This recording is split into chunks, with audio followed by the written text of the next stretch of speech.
Wedding's off. Expect a call from my lawyer. The words were scribbled on a crisp sheet of stationery, my parents' familiar handwriting glaring up at me like a warning. I stared at the note on the kitchen counter, my heart pounding, my hands still shaking from the shock. No preamble. No explanation. Just those 6 words that destroyed months of planning, dreams, and trust. I'm Samantha, 28, engaged to the love of my life, Jake. We had spent a year planning the wedding, pouring our savings into a future we thought we controlled. And now, in one bold stroke, my parents had declared war, not on each other, not on circumstances, but directly on me. The betrayal wasn't small. It was monumental. They had always been controlling, yes, but this was calculated. The kind of move that required cold planning, a meeting behind my back, probably whispers over champagne flutes and laughter at my naivety. They hadn't even left a phone number, not even a hint of reasoning, just the threat of legal action. I could hear my phone buzzing from across the room, a subtle reminder that Jake had probably texted me 100 times. I didn't reply. I didn't argue. Because arguing felt pointless. Their stance was absolute. They believed they had power, authority, and the right to intervene in the life of their adult child. I looked around the kitchen, our home suddenly feeling alien. Photos of family trips, holidays, and birthdays mocked me. There were smiles frozen in time, evidence that once there had been warmth, now overshadowed by manipulation and hidden agendas. Subtle unease settled in my chest. This wasn't impulsive. This was premeditated. My parents didn't just change their minds. They orchestrated a plan, something that would humiliate me, upend my future, and assert control over decisions that didn't belong to them. I could feel it in every line of the note, in every calculated omission of explanation. I glanced at the living room, where wedding invitations sat in neat piles, waiting to be mailed, the website updated, the caterer confirmed. The destruction of all of it would have been their goal, and they had done it without a single confrontation. Silent, cold, and effective. For the first time, I realized, the person who I thought was my biggest supporter, my family, was capable of betrayal this precise, this cutting. And that realization sparked something unexpected inside me, a quiet, simmering determination. They thought I would crumble. They thought I would beg, apologize, or retreat. They had no idea what I was capable of. Because 48 hours from now, everything would change. And they wouldn't see it coming, even before the wedding note, there had been signs. Tiny, almost imperceptible shifts in my parents' behavior, moments that, in hindsight, now felt deliberate. They had always helped Jake and me with wedding planning, but their help came with strings. My ideas were quietly dismissed, suggestions forgotten, while Jake's preferences were celebrated as visionary. When we discussed venues, I noticed how my choices were met with sighs, vague excuses, or last-minute objections. Meanwhile, Jake's ideas were embraced, praised, elevated.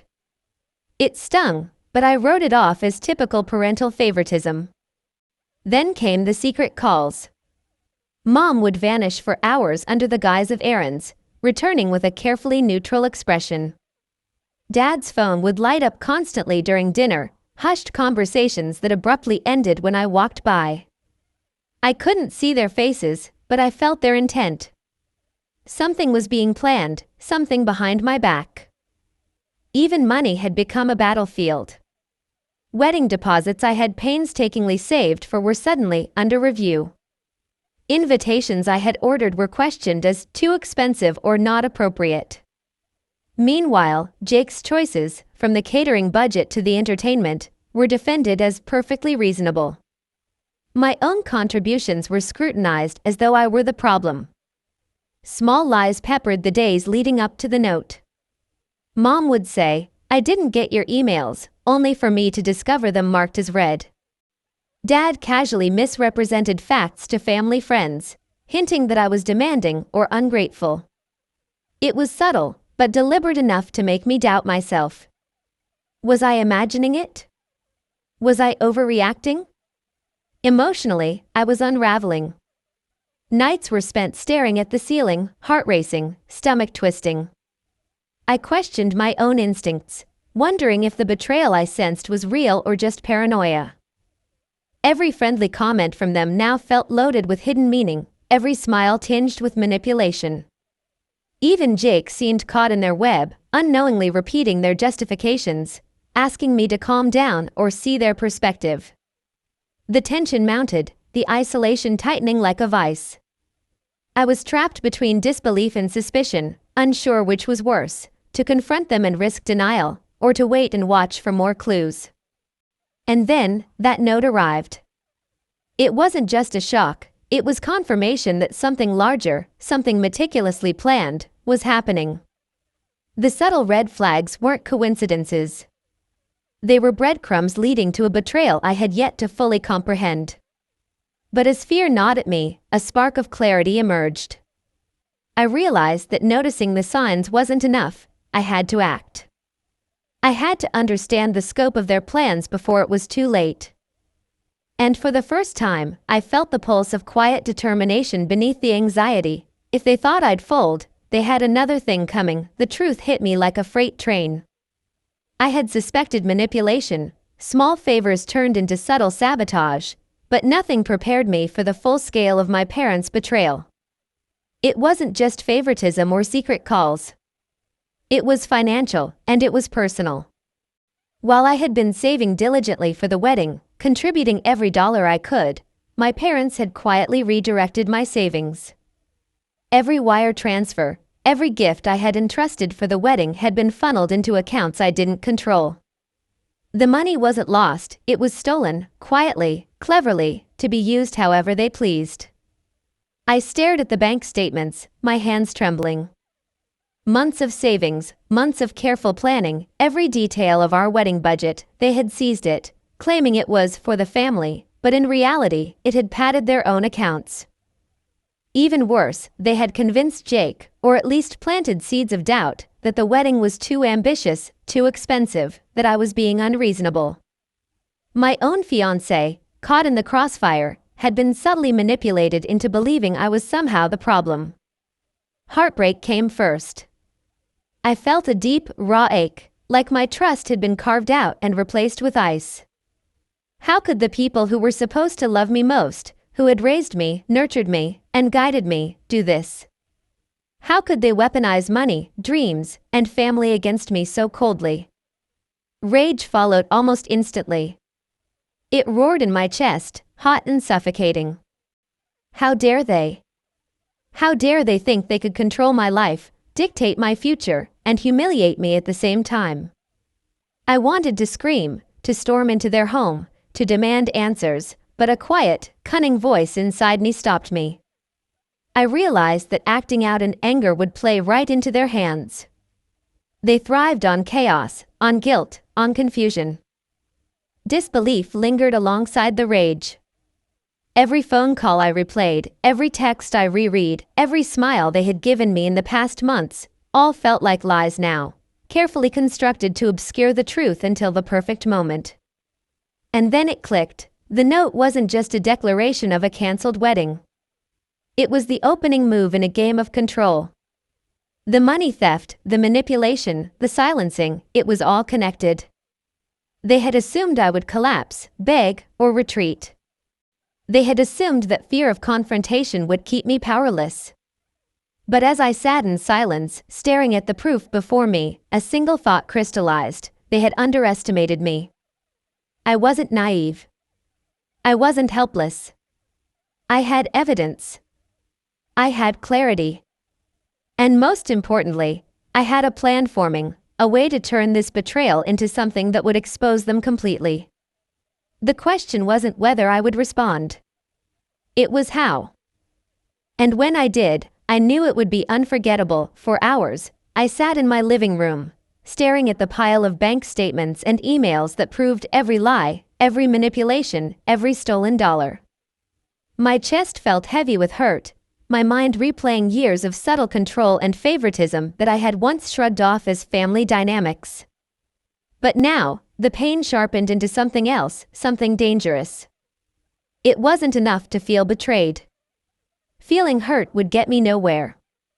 Anger alone was a spark that could burn me out before I could strike back.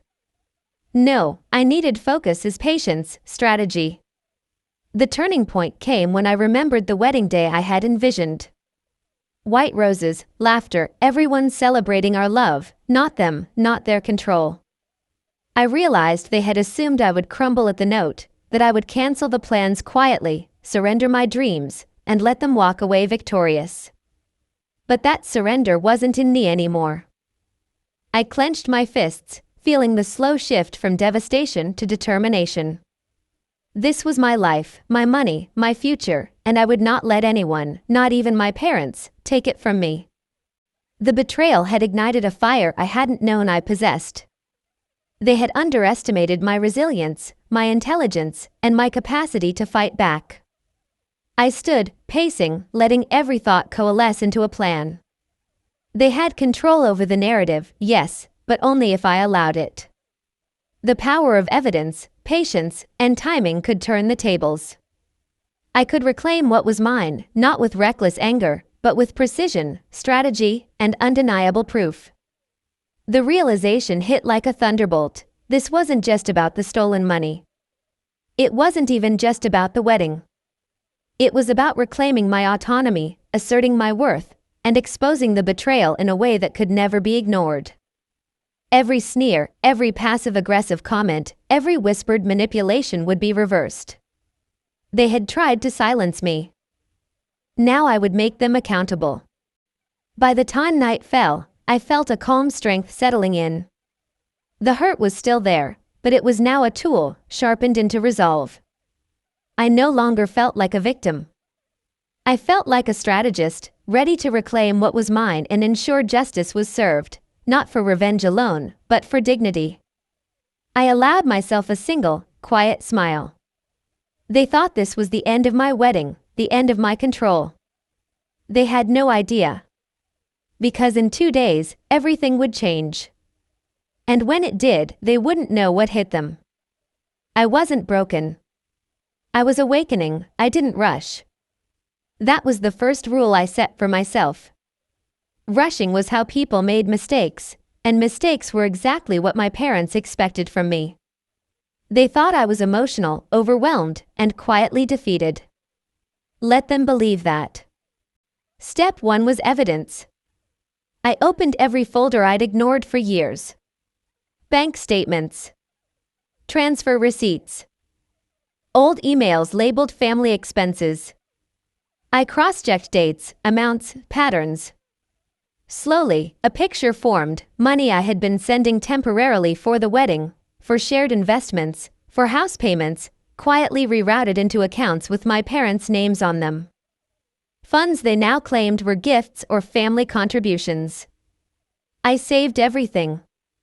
Screenshots, PDFs, backups on 2 different drives. I even printed copies, sliding them into a plain manila folder like something out of a courtroom drama. Because this wasn't just emotional betrayal anymore, it was financial deception. Step 2 was confirmation. I called my bank under the guise of routine questions. Calm voice. Casual tone. I asked about authorization, signatures, account access. The representative unknowingly handed me gold. Certain transfers required consent I had never given. Others had been structured to look voluntary, but weren't. I wrote everything down, dates and names included. Then I called the lawyer my parents mentioned in their note. I didn't accuse. I didn't argue. I asked innocent questions. I received a message saying I should expect a call. I just want to understand the process. There was a pause. A long one. He told me, carefully, that he represented my parents regarding asset protection and premarital financial separation. Asset protection. So that was it. They weren't canceling the wedding to protect me. They were protecting themselves. Step 3 was the trap. I did exactly what they expected. I stayed silent. No confrontations. No emotional texts. No social media posts. When my mother called, I let it go to voicemail. When my father sent a message saying, "This is for the best. You'll understand later," I replied with a single line, "I trust your judgment." That sentence bought me time. It made them careless. Behind the scenes, I scheduled consultations, quietly, with a financial attorney of my own. I shared nothing yet, just listened. Learned. Prepared. Every move from now on had to be legal, clean, and devastating. Meanwhile, my parents acted relaxed. Too relaxed. They finalized venue cancellations. They spoke to relatives, controlling the narrative. I heard through cousins that I was unstable, emotional, not ready for marriage. Exactly the image they wanted. Good. Because while they felt in control, I was tightening the net. The evidence was ready. The timing was approaching. And the next move wouldn't be private. It would be public. And once I pulled that thread, everything they'd hidden so carefully would unravel at once. They thought they had ended my story. In reality, they had just walked into the climax. The day I had been quietly preparing for finally arrived. I didn't enter with anger, nor did I make a scene. I walked into the lawyer's office with calm, measured confidence, every file meticulously organized, every screenshot and bank transfer accounted for. My parents arrived shortly after, smug smiles pasted on their faces, assuming they were in control. They were used to obedience, used to fear, used to me being the one who would fold. But today, everything was reversed. The lawyer they had hired tried to start with pleasantries. "We're here to discuss," he began. I cut him off. "I believe you've misrepresented financial transactions," I said, voice steady, as I opened my folder. "Here is the evidence." Documents flew across the table. Bank statements showing diverted wedding funds, signed forms they had falsified, emails proving they were aware of the transfers. I could see the first flicker of panic in my mother's eyes. My father's jaw tightened. "I don't understand," Mom whispered, but the words lacked conviction. "You will," I said softly, and then I added the coup de grace. "And because this was premeditated, not just a misunderstanding, I've filed complaints with both our bank and the Attorney General. Your claim that I am unstable and unready for marriage will be part of the record as character assassination intended to manipulate and control." The room went silent. My parents, who had orchestrated so much behind my back, suddenly realized they were exposed on every level, legally, financially, publicly. Their smugness dissolved into stammering excuses, none of which held up against the documentation I laid out. I had one final move. I requested that the meeting be transcribed and shared with select family members. Within hours, the carefully crafted story my parents had told relatives, that I was unreasonable, that I was unfit for marriage, collapsed. Relatives who had once doubted me were now questioning my parents. Social humiliation, their greatest weapon, had become their undoing. And the financial blow hit harder than anyone could have predicted. Every dollar I had once contributed to the wedding, diverted into their accounts, was reclaimed with interest. They had thought they could control me through money, but in trying to secure the funds, they had left a paper trail so precise that even the banks froze their accounts pending investigation. By the time I left that office, my parents were pale, shuffling out behind their lawyer, humiliated, exposed, powerless. Every manipulative word, every sneaky transfer, every moment of subtle control had been turned against them. I walked into the crisp night air, feeling lighter than I had in months. The betrayal had been monumental, but the revenge, clean, calculated, undeniable, had restored more than just my money. It had restored my dignity. And as I watched them disappear from the courthouse steps, a thought ran through my mind. They had tried to cancel my wedding, but instead, they had canceled their own authority over me. The game was over. And I had won, the week after the courthouse showdown felt surreal. The house, once heavy with tension and whispered manipulations, now breathed differently. My parents were gone, at least for the moment, retreating into a world where their power and control could no longer reach me. Their emails went unanswered. Their calls went to voicemail. The carefully built walls of authority they had used to intimidate me crumbled quietly, leaving only the echo of their hubris. Friends and family who had witnessed the aftermath began reaching out, not with pity, but with respect. They admired the way I had handled the situation, calm, precise, unstoppable. The narrative that had painted me as the unstable, emotional child now reversed, leaving my parents' deception fully exposed. Even Jake, who had been quietly caught in the crossfire, looked at me differently. Not as someone wronged, but as someone formidable, capable of navigating betrayal with intelligence and grace. Financially, the reversal was just as satisfying. Every dollar that had been siphoned away was now back under my control, and the bank had frozen the diverted funds pending investigation. My wedding plans, once derailed, were slowly restored. Vendors returned calls. Reservations that seemed lost were rebooked. The life I thought my parents had destroyed was returning, only stronger than before. But the real victory wasn't money or wedding logistics. It was freedom. Freedom from manipulation, freedom from control, and freedom from doubt. I had stared betrayal in the face and refused to flinch. I had used the very tools of deception they wielded to assert my independence, proving that cunning and patience could triumph over arrogance and power. And the poetic justice was sweeter than I could have imagined. Every cousin, aunt, and uncle who had once questioned my character now questioned theirs. Every friend who had been subtly swayed by their lies now saw the truth. Their reputation, carefully curated for years, had been dismantled in a single stroke, quietly, legally, impeccably. As I closed the final file on their manipulations, a shiver ran down my spine, not from fear, but from satisfaction. Some betrayals demand more than just anger, they demand strategy. They demand patience. They demand that the wronged rise, not in shouting, but in calculated triumph. To anyone watching this story, have you ever been underestimated, manipulated, or betrayed by someone you trusted most? How did you respond? Share your story in the comments, I want to hear it. And if you found this story empowering, make sure to subscribe for more real-life tales of betrayal, resilience, and the ultimate triumph. Because sometimes, the ones who try to bury you underestimate one simple truth: when you rise from their schemes, you don't just survive, you flourish. And that's when they realize too late, the child they tried to control had grown into the storm they never saw coming.